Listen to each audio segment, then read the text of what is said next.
Okey, Assalamualaikum, anak-anak kesayangan cikgu, 4 Bina dan 4 Syifa. Malam ni cikgu terpaksa merekodkan pengajaran cikgu untuk bab baru. Malam ni kita akan mulakan bab baru. Jadi cikgu terpaksa rekodkan bab 4 kerana pada hari besok cikgu terpaksa berada bersama-sama dengan pelajar SPM 2020 sebab esok kertas biologi. Jadi kertas biologi ni dia ada 3.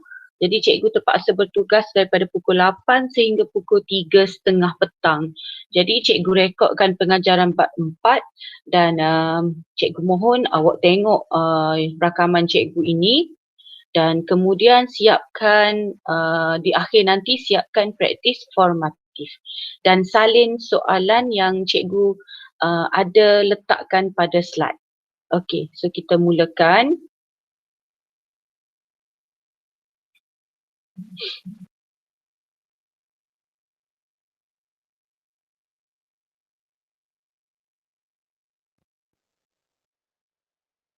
Okey. Jadi cikgu harap awak nampaklah slide cikgu. Jadi malam ni kita akan mulakan dengan bab 4 komposisi kimia dalam sel. Jadi kalau kita tengok dalam bab 4 ni komposisi kimia dalam sel, dia ada tajuk air, karbohidrat, protein, lipid dan asid nukleik. Jadi mungkin malam ni cikgu akan buat untuk air dan karbohidrat. Dan hari Khamis nanti mungkin protein dan lipid. Okey, so kita tengok slide yang pertama. Okey, semua benda hidup terdiri daripada sel. Semua benda hidup terdiri daripada sel.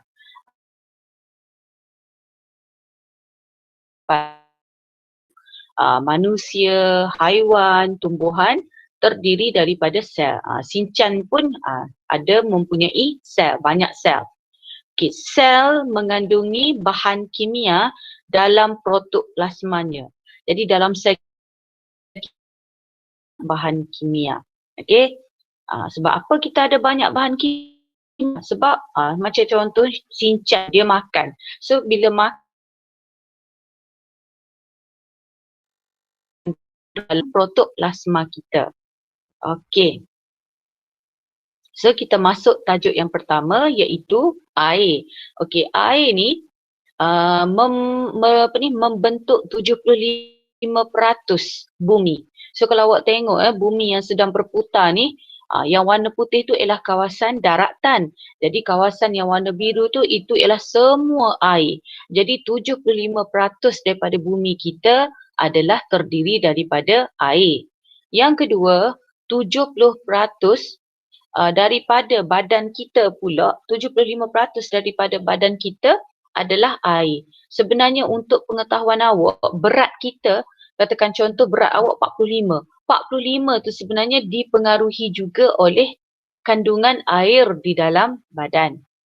Okay, dan yang ketiga, 70 hingga 95% daripada tumbuhan juga terbina daripada air. Jadi senang cakap kesimpulan dia, bumi ke, manusia ke, haiwan ke, tumbuhan ke, benda hidup terdiri daripada air yang banyak. Okey. Okey, seterusnya. What actually make us feel thirsty? Okey, apa sebenarnya yang membuatkan kita dahaga?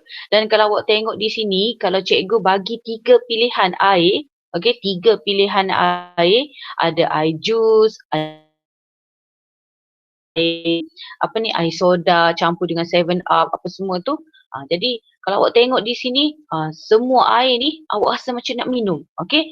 Jadi apa sebenarnya yang menyebabkan kita dahaga? Okey. So kenapa kita kadang-kadang ada hari-hari tu kita macam terlalu dahaga, macam tak dedar nak minum air. Okey, sebenarnya untuk pengetahuan awak, sebenarnya ini adalah petanda yang baik kepada kita sebab badan kita perlukan lebih air untuk menjalankan aktiviti-aktiviti metabolisme dalam badan kita. Dia kata usah pengambilan air seharian. Kalau awak rasa nak minum, awak minum je. Jangan duduk sekat-sekat. Tak boleh ni nanti gemuk, nanti nak kencing banyak. Okey, jangan sekat. Awak minum je air. Kerana anda sendiri yang mengganggu proses-proses proses itu terbantu, terganggu.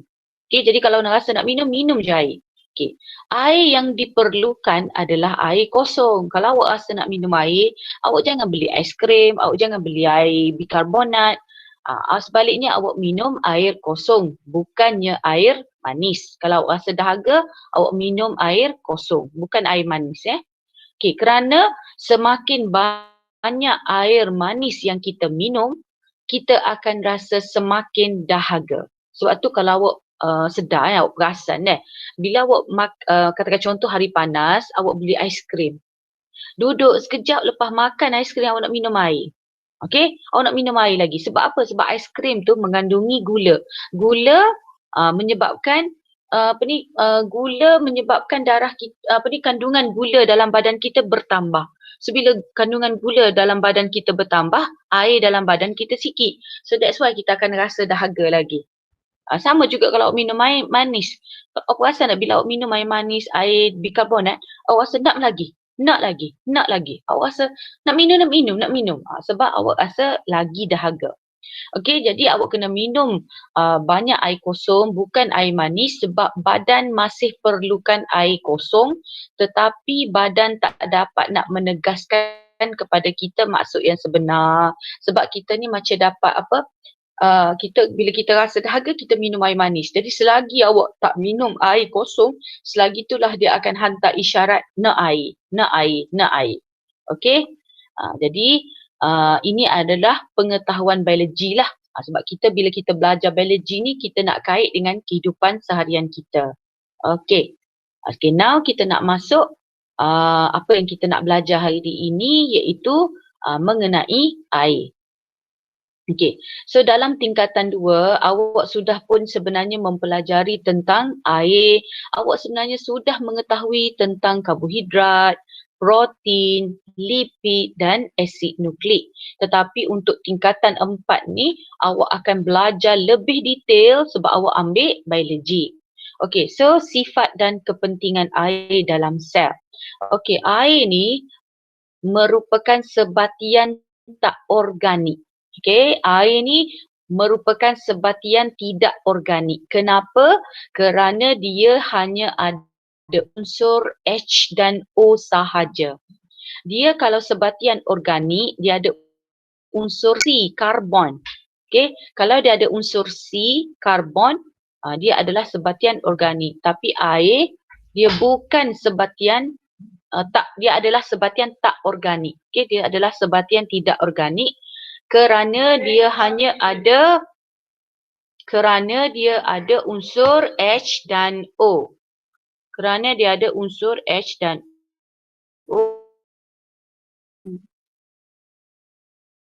O. Kerana dia ada unsur H2O. Okey? Jadi dia tak ada unsur C. Jadi dia adalah sebatian tidak organik. Okey, molekul air ialah molekul berkutub. Kerana elektron yang dikongsi di antara oksigen dan hidrogen akan tertarik ke arah oksigen yang lebih elektronegatif. Okey, sebab kalau awak dah belajar dulu H2O ni, dia kalau kita pecahkan dia akan jadi hidrogen H+, okey, hidrogen H+ dan OH negatif. Okay, ion hidrogen tu dia punya charge dia positif, ion hidroksida, ion dia negatif. Faham ke? Okay, H2O. Okay, H2O.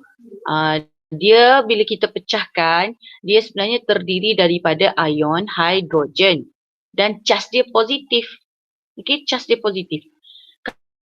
Kalau H, okay, ion dia negatif. Jadi sebab itulah dia tertarik. Positif tertarik kepada negatif. Jadi sebab itulah dia kata molekul air ni adalah molekul berkutub. Kenapa dia berkutub? Sebab dia ada charge positif, dia ada charge negatif. Jadi charge positif akan tertarik kepada negatif. Sebab itulah molekul air ni berkutub. So kalau awak nampak sini, kenapa dia jadi H2O? Sebab H ada 2, so H2. O ada 1, so jadilah H2O. Okey, jadi kekutuban ini menghasilkan ikatan hidrogen. Okey, kekutuban sebab dia tertarik itu maka terhasillah molekul yang berkutub. Jadi kekutuban dia sebab dia berkutub tu dia menghasilkan ikatan hidrogen. So nampak tak ni? Ada ikatan hidrogen dan ini membolehkan air bertindak sebagai pelarut semesta. Makna pelarut semesta ni maksudnya dia boleh melarutkan semua bahan. Okey, jadi awak kena tahulah kalau soalan tanya, mengapa air ni adalah pelarut semesta? Pertama, kerana air adalah molekul berkutub. So, bila berkutub maknanya dia ada ion positif dan ion negatif. So, ion positif tertarik kepada ion negatif. Lalu, kekutuban ini menghasilkan ikatan hidrogen. Menyebabkan dia ada ikatan hidrogen. Dan kerana ikatan hidrogen ni lah dan kekutuban dia itulah yang membolehkan air bertindak sebagai pelarut semesta. So ni macam kimia sikit, ada unsur kimia sikit ni.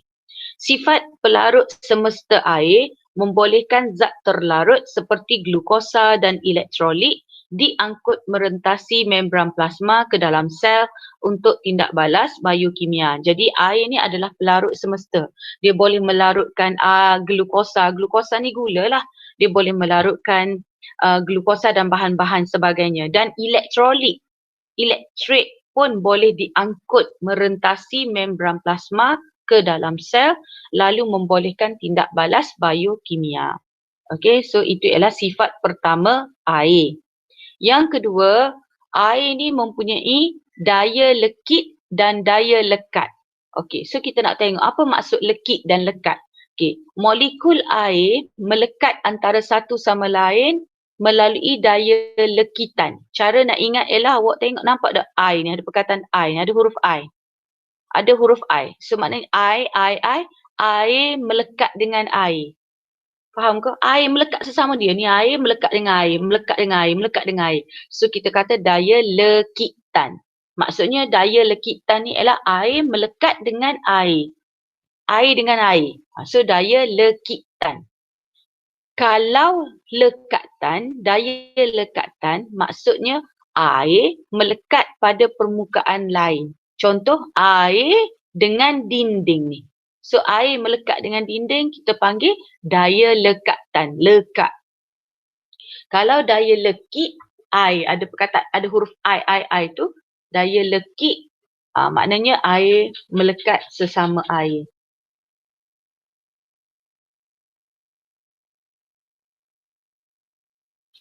Okey, jadi bila ada daya lekit dan daya lekat, kedua-dua, dia mesti syarat dia kena ada dua-dua, daya lekit dan daya lekat, maka kedua-duanya menghasilkan tindakan kapilari yang membolehkan air memasuki dan bergerak di sepanjang ruang sempit, misalnya dalam salur xylem. Jadi bila ada daya lekit dan lekat, maka dia akan tolak air dalam salur xylem untuk angkut air dari akar ke daun. Untuk angkut air dalam batang pokok, dalam xylem batang pokok ke daun.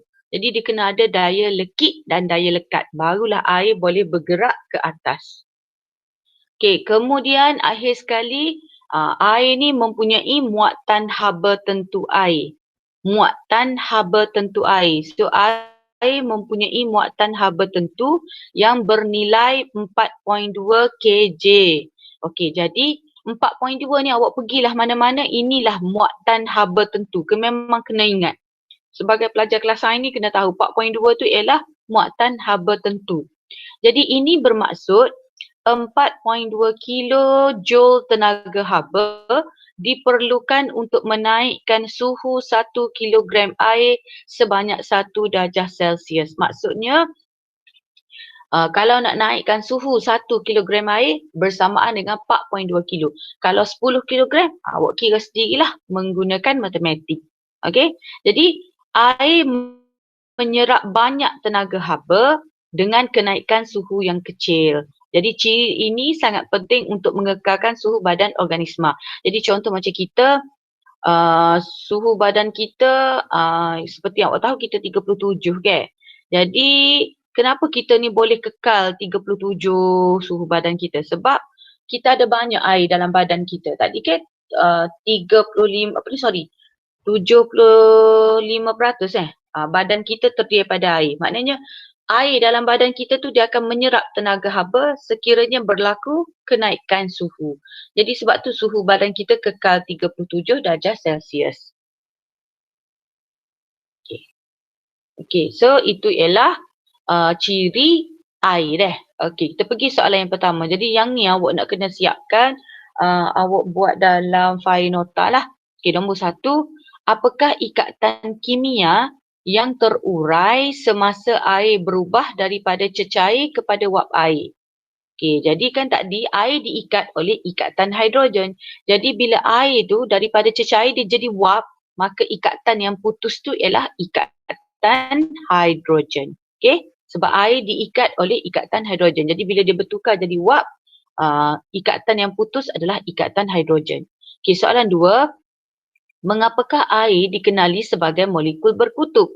So, dia dikenali sebagai molekul berkutub kerana dia ada apa tadi? Kerana atom oksigen yang lebih elektronegatif berbanding atom hidrogen akan menyebabkan elektron yang dikongsi bersama lebih tertarik terhadap atom oksigen.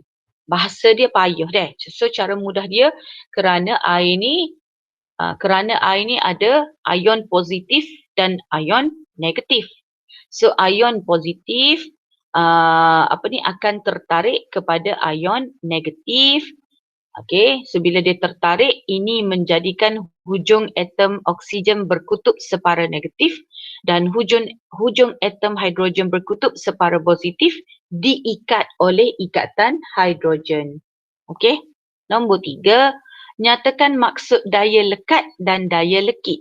So daya lekat cikgu kata dah air melekat pada permukaan dinding atau air melekat pada permukaan lain. Kalau daya lekit ada huruf I tu, air melekat sesama air.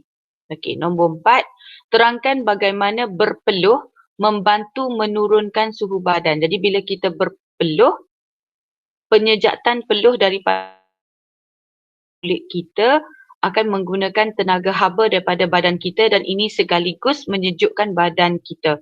Maksudnya apabila kita berpeluh, air keluar. Jadi bila air keluar, penyejatan peluh berlaku. Jadi penyejatan peluh berlaku tu menggunakan tenaga haba daripada badan kita.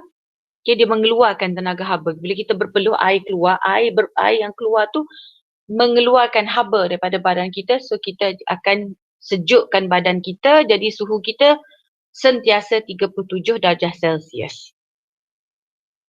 Okey, seterusnya kita masuk karbohidrat.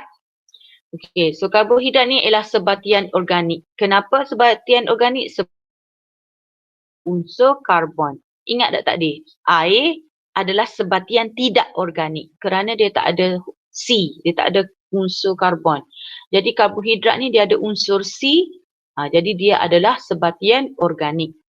Sebatian yang besar dan kompleks membentuk makromolekul. Kebanyakan makromolekul ialah polimer yang terdiri daripada molekul-molekul kecil yang dikenali sebagai monomer binaan asas. Dia senang cakap macam ni lah. Kalau karbohidrat ni, dia adalah molekul yang kompleks, yang besar. Stoko. Kalau cikgu suka guna perkataan stoko. So stoko ni ialah karbohidrat. Sebab dia besar, dia kompleks. Jadi dalam karbohidrat tu dia ada binaan asas, binaan ringkas yang kita panggil monomer. Maksud cikgu macam ni, kalau karbohidrat ni kompleks, besar, kompleks, kita panggil dia makromolekul. Cikgu suka guna perkataan stoko, maknanya benda tu sangat besar. Jadi yang membentuk karbohidrat adalah benda ringkas. Cikgu suka guna benda ringkas. Nak suruh awak nampak benda ringkas ni membentuk stoko hak besar. So benda ringkas tu kita panggil binaan asas atau monomer. Okey, contoh macam ni lah nak suruh awak faham. Kalau katakan cikgu buat kek, kek ni ialah makromolekul, stoko besar, kek. Nak jadi kek tu telur, kena ada gula, kena ada tepung. So telur, tepung, gula ni ialah monomer, binaan asas yang membentuk kek. Boleh, jadi monomer membentuk makromolekul. Monomer membentuk benda yang besar, sebatian yang besar dan kompleks. Jadi karbohidrat ke, protein ke, asid nukleik ke, dia adalah makromolekul yang besar. Okey, jadi karbohidrat penting sebagai sumber tenaga dan bahan asas struktur sesetengah organisma. Jadi kita makan karbohidrat ni adalah untuk sebagai sumber tenaga deh. Betul tak? Awak makan nasi sebab nak dapat sumber tenaga. Awak makan roti sebab nak dapat sumber tenaga. Okey, jadi karbohidrat ialah sebatian organik yang terdiri daripada unsur CHO. Ingat, karbohidrat ni terdiri daripada unsur CHO. So nampak tak dia ada C tu? Sebab tu dia jadi sebatian organik sebab dia ada unsur CHO, C tu, C, karbon. So apa dia unsur CHO? CHO ialah karbon, C, CHO, H, hidrogen, oksigen, O. So CHO, karbohidrat terdiri daripada unsur CHO, CHO. Dalam nisbah 1, nisbah 2, nisbah 1 dan formula kimia dia CH2O. Okay, CHO, O, CHO, CHO. Okay. Jenis-jenis karbohidrat, karbohidrat ada 3 jenis lah, iaitu monosakarida, disakarida, polisakarida. Jenis karbohidrat ada 3, okay. Kalau dia 1, dia daripada 1, lepas ni cikgu tunjuk.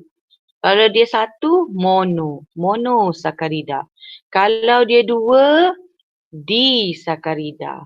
Kalau dia banyak, polisakarida. So sebab tu dia jadi gula yang kompleks. Sebab dia banyak, dia besar.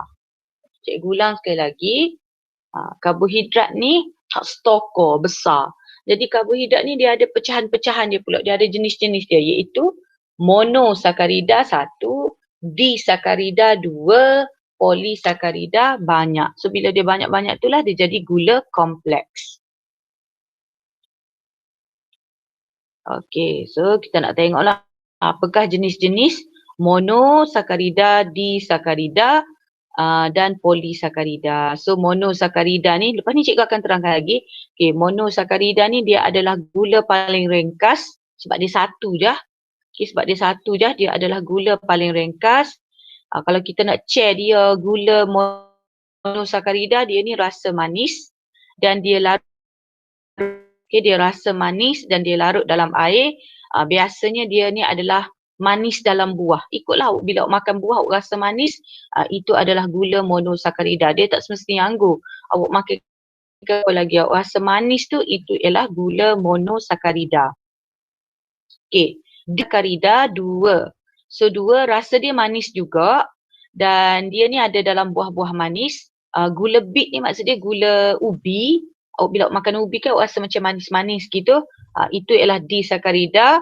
Lagi awak awak makan tebu. So gula tebu tu juga adalah gula disakarida. Tidak kita gula rumah kita tu daripada gula tebu. So itu ialah disakarida. Okey. Dan kemudian polisakarida. Polisakarida ni banyak deh. Polisakarida ni banyak. So bila dia banyak sangat ni dia tak rasa manis dah. Dia tidak rasa manis dan dia ada dalam kanji. Jadi beras kita, nasi kita, beras tu dia adalah kanji, dia mengandungi kanji. So jenis dia ialah jenis polisakarida. Okay.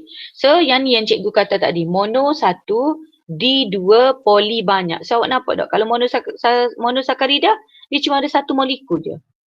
Okay, mono-mono ni satu. Dan kalau dia dia ada 2, so disakarida. Dan kalau dia ada banyak ni, ini ialah polisakarida. Okay. So sekarang kita nak tengok apakah mono, apakah di, apakah poli. So monosakarida ialah monomer. Ingat tadi kita dah jumpa perkataan monomer. Monomer ni maksud dia unit ringkas. Tadi kan contoh cikgu bagi, cikgu kata stokor kek. Awak ada satu kek. Stoko kek. Cikgu suka guna perkataan stoko nak tunjuk dia ni banyak besar. Kek diperbuat daripada, dia kena nak buat kek ni kena ada monomer. Monomer dia apa? Telur, tepung, gula, itu adalah monomer. Iaitu bahan ringkas yang nak jadikan kek. So monosakarida ni rupa-rupanya sebab dia satu, monosakarida ni satu, maka dia adalah ringkas. Sebab apa dia unit paling ringkas cikgu? Sebab dia satu je. Dia satu molekul je. Jadi monosakarida ialah monomer karbohidrat, unit paling ringkas untuk karbohidrat. Iaitu unit karbohidrat yang paling ringkas. Kenapa? Sebab monosakarida boleh bergabung membentuk polimer melalui tindak balas kondensasi. Kebanyakan monosakarida rasanya manis, boleh membentuk hablu. Maksud dia boleh membentuk hablu ni maksud dia kalau kita biarkan pada suhu bilik, dia boleh jadi butir-butir, dia boleh jadi tokoh-tokoh, dia boleh jadi biji-biji. Kalau kita biarkan. Maksudnya dia boleh, kita biarkan dalam suhu bilik, kita tinggal, dia akan jadi biji-biji. Tu maksud dia hablu. Dan dia boleh larut dalam air. Okay, faham dah? Jadi monosakarida ni unit paling ringkas. Maksudnya dia ni satu je. Dan kita boleh gabung dia. Gabung-gabung jadi banyak, jadi polimer melalui tindak balas kondensasi. Tak apa, yang ni tengok depan ni. Okay. Contoh monosakarida ialah, contoh jenis-jenis gula paling ringkas ialah, cara nak ingat ialah gewe, faris, galok. Okay. Gewe, faris, galok. Apa dia gewe, faris, galok? Gewe tu glukosa. Faris tu fruktosa. Galok tu ialah galaktosa. Okay, jadi glukosa ni gewe. Glukosa ni ialah rupa-rupanya gula dalam tumbuhan seperti padi dan gandum serta buah-buahan seperti anggur. Jadi kalau awak makan, awak rasa manis. Dalam anggur tu itu ialah glukosa. Jadi glukosa ialah monosakarida yang paling lazim didapati dan kebanyakan polisakarida terbentuk daripada gula ini. Maknanya polisakarida, gula hak banyak-banyak tadi, sebenarnya dia terbentuk daripada unit asas glukosa. Maksud cikgu, glukosa ni satu.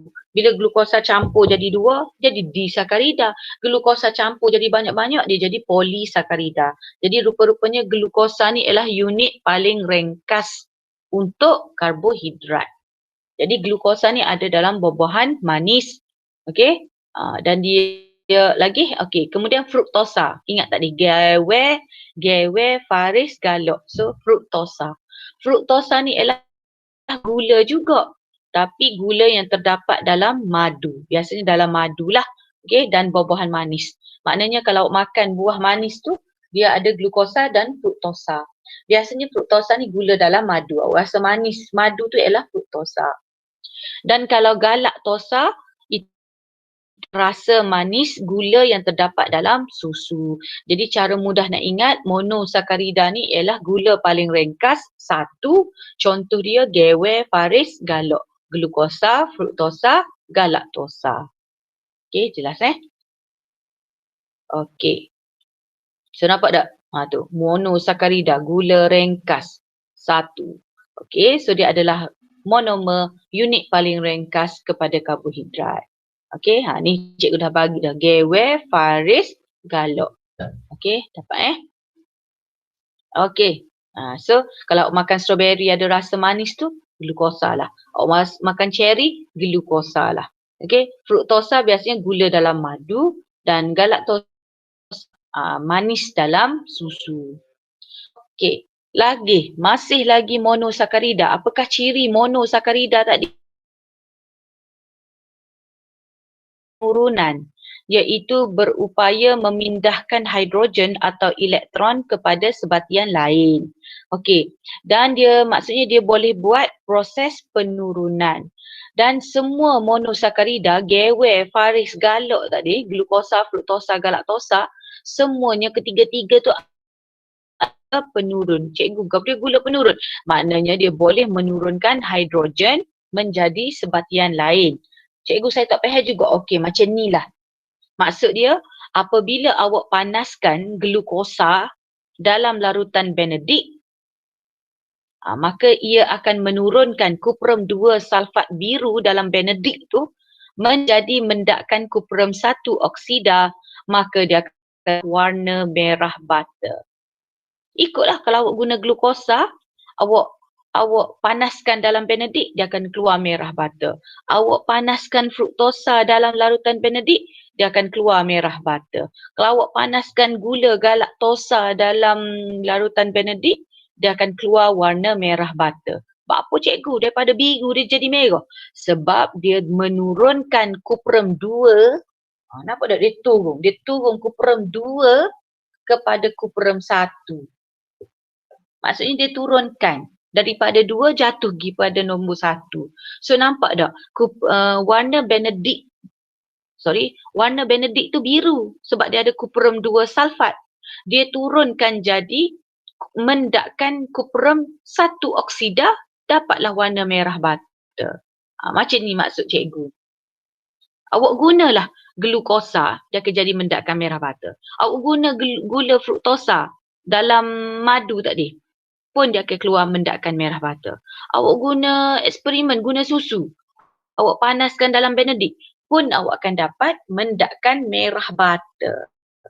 Cikgu, kalau saya buat tiba-tiba dia tak tukar, dia jadi warna biru juga. Maknanya dia bukan gula penurun. Okey, maknanya dia bukan gula penurun. Mungkin dia gula nama lain. Bukan glukosa, bukan fruktosa, bukan galaktosa. Okey, dapat Okey. Kemudian kita nak masuk disakarida. Okey, cikgu kata D tadi 2. Okey, jadi molekul disakarida terhasil apabila 2 molekul gula ringkas monosakarida bergabung melalui proses kondensasi untuk membentuk satu unit disakarida. Awak faham ke macam ni maksud cikgu? Kan tadi cikgu kata glukosa ni adalah gula paling ringkas dalam monosakarida. Memanglah dia ada fruktosa, dia ada galaktosa. Tapi glukosa tu adalah unit paling ringkas sekali. Jadi awak nampak tak? 1 mono, campur mono. Okay, 1 campur 1. Dapatlah gula disakarida. Nampak ni? Glukosa campur glukosa. Awak nampak tak ni? Cikgu akan beri formula lepas ni. Awak tengok dulu. Ni ialah mono. Mono campur mono. Okey, sebab 1 campur 1, maka dapatlah disakarida. Dan kalau dia bergabung, proses 1 campur 1 jadi stoko, proses kondensasi. Cuba awak tengok. Glukosa. Semua sini glukosa belakang. Awak kena tulis glukosa, glukosa, glukosa. Sini awak campur gewe, faris, galo. So nampak tak? Glukosa campur glukosa dapat maltosa melalui proses kondensasi. Glukosa campur fruktosa, awak dapat sukrosa. Glukosa campur galaktosa, awak akan dapat laktosa.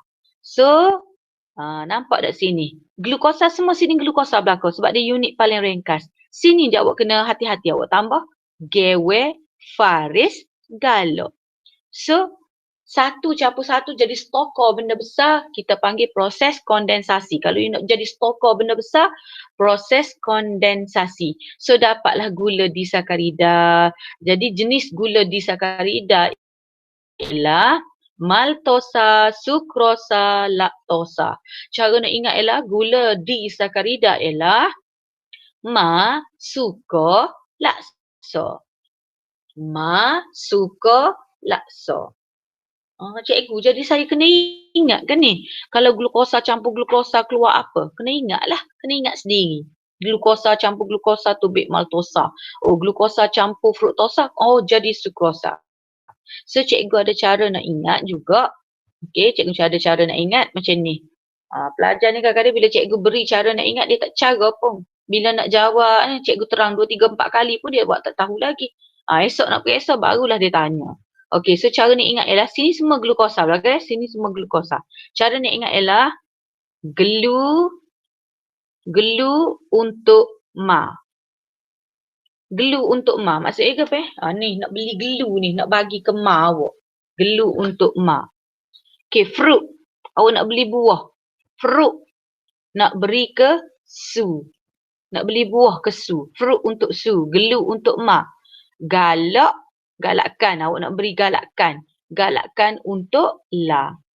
Barulah awak tahu, oh glukosa campur glukosa glue untuk ma. Akan jadi maltosa.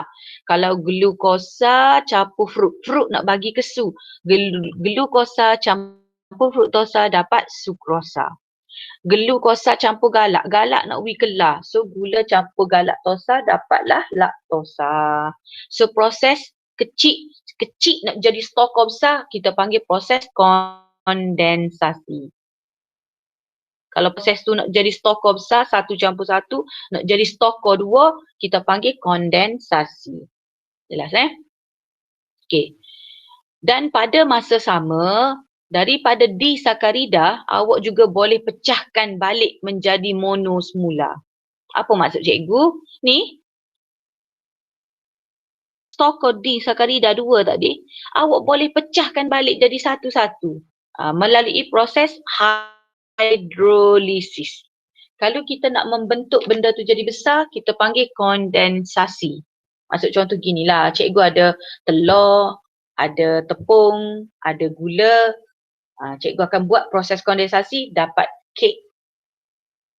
Kek tu pula cikgu nak pecah semula. Cikgu ngamuk, cikgu pecah balik kek. Cikgu nak dapat gula semula, nak dapat tepung balik, nak dapat nak dapat telur balik. So kita panggil hidrolisis. Lisis ni maksudnya nak pecah.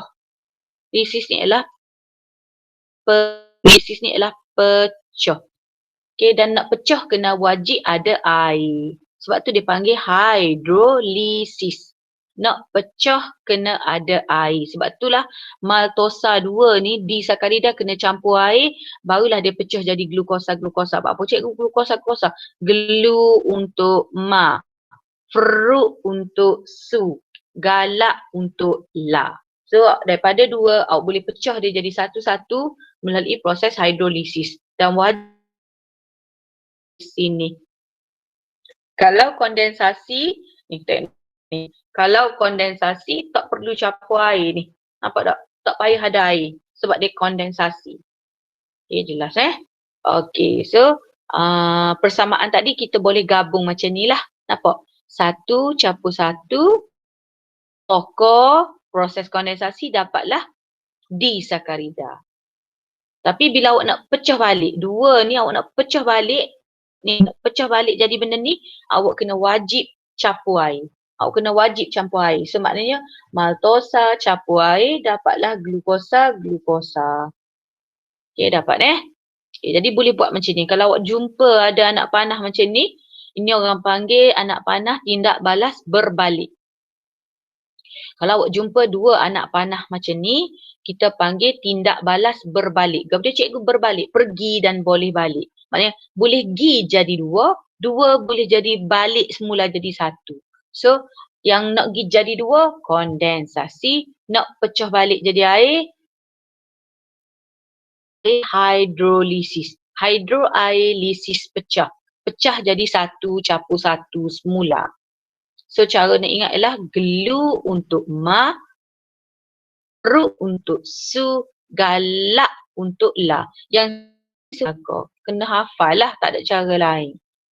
Okay, kemudian, nampak tak cikgu kata disakarida ialah mono campur mono. Jadi disakarida ni terbentuk daripada gabungan 2 monosakarida. Maknanya mono campur mono yang bergabung melalui proses kondensasi. Dan ada tak cikgu kata kena campur air? Tak ada. So dia melibatkan penyingkiran air. Dia bukan kena ada air, dia kena buang air. Tak ada pun tak campur air. Okay, disakarida boleh diuraikan balik. Maknanya boleh pecah balik menjadi monosakarida melalui proses hidrolisis. Ni kalau awak nak pecah 2, nak pecah balik jadi satu-satu, so melalui proses hidrolisis. Dengan penuhan 1 molekul air.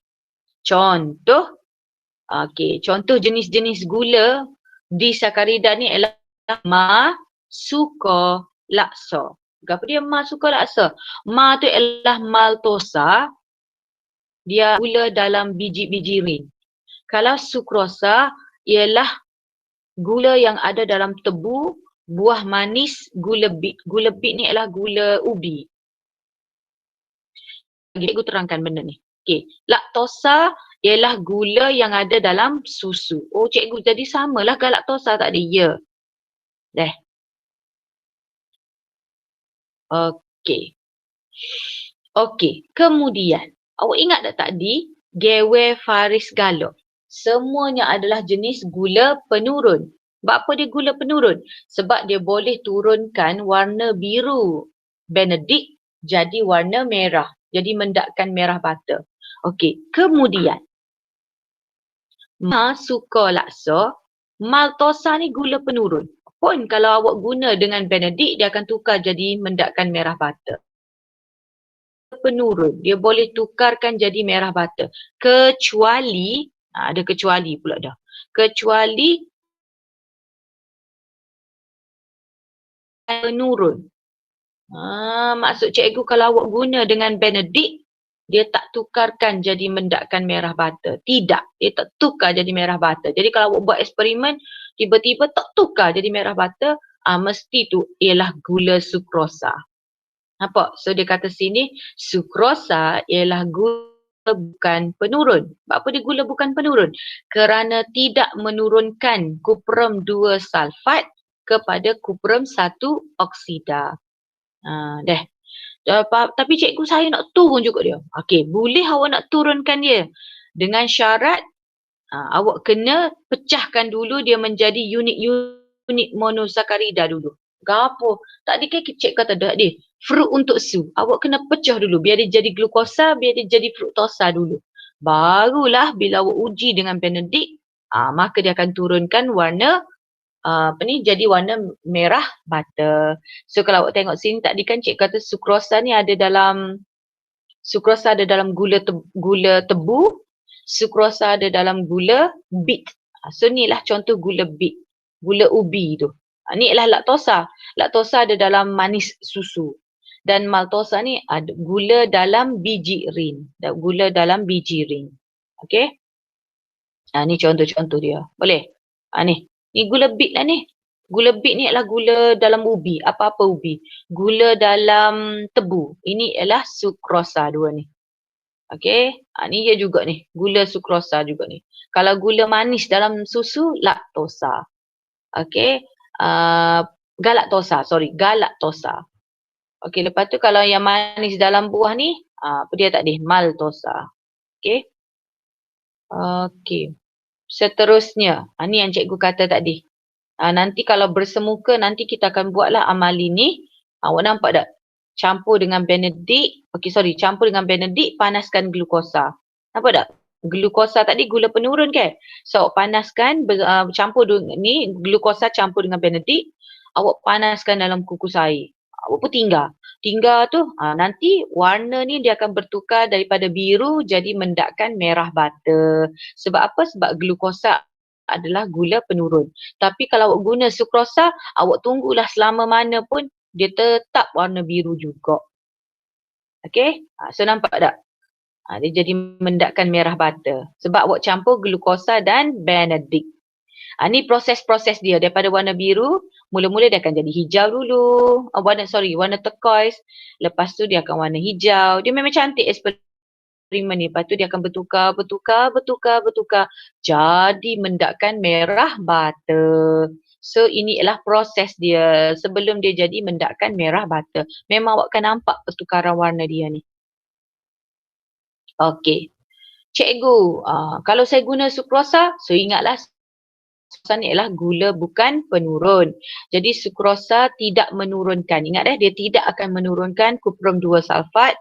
Tapi kalau awak nak turunkan juga, awak tak dengar cik kata dia bukan gula penurun. Awak kata nak turun juga. Okey, boleh. Awak kena campur dengan asid cair. Natrium hidrogen karbonat. Lepas tu barulah dia akan bertukar jadi mendapatkan merah bata. Dengan syarat awak kena tambah natrium hidrogen karbonat dulu dalam Benedict. Barulah dia boleh bertukar warna. Okey, dan akhir sekali polisakarida. Okey, polisakarida ni cikgu kata dia banyak. Jadi polisakarida ialah gula polimer yang terdiri daripada monosakarida. Maknanya dia ada banyak monosakarida. Dia ada banyak glukosa, glukosa, glukosa, glukosa. Maka dia jadilah polisakarida. Okey, seperti sakarida, polisakarida melalui proses kondensasi. Ingat, kalau dia terbentuk jadi stoker, proses kondensasi. Jadi bila dia terbentuk tu jadi beratus-ratus monosakarida, lalu terbentuklah rantai molekul yang panjang. Polisakarida sebab dia ni dia gula kompleks, maka dia tidak larut dalam air. Dia banyak sangat, jadi dia larut dalam air kerana saiz molekul dia besar. Polisakarida tidak mempunyai rasa manis dan dia tidak akan jadi butir-butir, dia tidak akan menghablu. Polisakarida boleh diurai melalui proses boleh pecah. Dengan syarat kena guna asid cair, kena didih dan kena ada tindakan enzim. Polisakarida memainkan pelbagai peranan dalam organisma. Okay, so kita nak tengok apakah contoh polisakarida. Okay, jadi polisakarida ni dia gula yang kompleks, dia ada banyak. Banyak ke apa? Dia ada banyak glukosa. Jadi bila ada banyak glukosa, dia boleh nak pecah tetapi bukan senang nak pecah dia. Dengan syarat kena tambah asid, kena guna enzim. Sebab dia terlalu banyak glukosa, dia terlalu kompleks, dia terlalu besar. Jadi dia hanya boleh pecah dengan syarat guna asid, guna enzim. Dan sebab dia ada besar sangat, dia kompleks, maka dia tak larut dalam air sebab dia besar sangat. Lepas tu dia tidak rasa manis dan dia tidak akan menghablu. Jadi contoh dia ialah kambing gila seko. Gapo kambing kanji, gila glycogen, seko selulosa. So contoh-contoh dia ialah kanji, glycogen, selulosa. Jadi kanji ni ialah simpanan dalam tumbuhan, dalam kentang, dalam kekacang. Jadi dia simpan dalam tumbuhan tu ialah kanji. Glycogen simpanan tapi untuk haiwan. Dan selulosa ialah yang membina dinding sel. Selulosa, dinding sel. Jadi cara nak ingat ialah kambing gila seko. So itu kanji, glycogen, selulosa. Dan kena tahu kitin ialah adalah jenis polisakarida dan kitin ni lama-lama dia akan bersebati dengan badan kita. Okey. Okey. So ini ialah contoh-contoh tadi cikgu kata kambing gila seko. So kambing kanji lah. Kanji ialah polisakarida simpanan utama dalam tumbuhan. Okey. Kanji juga didapati dalam kloroplas. Sumber kanji ialah bijirin, ubi kentang ke kacang. Jadi bijirin ke ubi kentang ke kacang ke dia ada kanji. Okey, selulosa ialah struktur utama dalam dinding sel tumbuhan. Glycogen pula ialah simpanan dalam haiwan. Maknanya kita kalau kita makan glukosa banyak-banyak, kita akan simpan dalam bentuk glycogen. Kita tu adalah haiwan lah. Okey, so inilah contoh soalan. Rajah di bawah menunjukkan 3 contoh polisakarida. Apa awak nak kenal lagu mana? Mana kanji, mana glycogen, polisakarida. Macam mana nak kenal? So macam ni cikgu ajar deh. Kanji ni awak ingat kerinting. Rambut keriting. Kerinting, bentuk kerinting. So, kalau bentuk macam ni, kanji. Boleh? Okay. Kalau awak tengok bentuk macam sel. Sel ni macam dinding, batu bata tu sel. Selulosa. Lepas tu satu lagi tu ialah glycogen. Ingat gitu. Kalau bentuk kerinting, kanji. Kalau bentuk macam sel, selulosa. Lepas tu satu lagi tu ialah glycogen. Okey, so kanji, di manakah tumbuhan molekul ini dapat dijumpai? So kanji disimpan dalam tumbuhan. Kalau glycogen disimpan dalam haiwan. Kalau selulosa dijumpai dalam dinding sel. Sel, selulosa. So dia membina dinding sel tumbuhan. Okey, soalan seterusnya. M, dia kata dia tak lagi tahu M tu apa. Dia kata M merupakan simpanan makanan dalam sel. Terangkan pembentukan M. Jadi awak pun simpanan dalam sel ke apa ni? Kena pandai tengok. Sel ni sel haiwan. Sebab apa? Sebab dia tak ada dinding sel. Okey, ini adalah sel haiwan.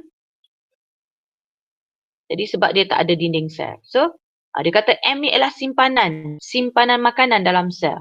Jadi M tu ke apa? Simpanan adalah haiwan glycogen, iaitu karbohidrat simpanan utama dalam haiwan. Okey, terang proses pembentukan M. Kenapa dapat jadi glycogen? Glycogen ni dia terdiri daripada banyak monosakarida. Monosakarida tu ialah glukosa lah. Beratus-ratus monosakarida. Proses nak jadi stoko, proses kondensasi. Lalu terjadilah rantai molekul panjang iaitu polimer polisakarida. So polisakarida ialah glycogen. Okay, so ingat tak di kambing, gila, seekor. So glycogen ialah simpanan dalam haiwan. Jadi awak nampak dah ni. Ni semua ialah glukosa banyak ni. Jadi glukosa ni dicantum melalui proses kondensasi. Okey, dan last sekali. Okey, so last sekali ialah praktis formatif. Namakan unsur-unsur yang terdapat dalam karbohidrat. So unsur ia ialah CHO, karbon, hidrogen, oksigen. Senaraikan jenis-jenis karbohidrat utama, monosakarida, disakarida, polisakarida. Mono 1, disakarida 2, poli banyak. Berikan contoh-contoh gula penurun dan gula bukan penurun. So gula penurun ialah gewer, faris, galak. Glukosa, gewer, faris, fruktosa, galak. Galaktosa. Lepas tu suka laksa, awak buang su tu. Maltosa, laktosa, semua ni adalah gula penurun. Manakala gula bukan penurun ialah sukrosa. Terangkan mengapa sukrosa merupakan gula bukan penurun. Apa dia bukan penurun? Sebab menurunkan kuprum 2 sulfat kepada kuprum 1 oksida. Okey, jadi apa fungsi karbohidrat? Karbohidrat kan sebagai sumber utama tenaga kita. Contoh glukosa lah. Kalau paling mudah kalau awak nak tengok, contoh masa awak merentas desa. Cikgu bagi makan apa dulu sebelum merentas desa? Dia bagi glukosa, glukos. Dia bagi air glukos. Air glukos tu air gula lah, glukosa. Okey, kanji. Kanji merupakan bahan simpanan utama untuk sel tumbuhan. Kalau glycogen, simpanan utama dalam haiwan dan manusia. Kalau lagi selulosa. Selulosa ni membentuk dinding sel tumbuhan sebagai struktur sokongan. Okey.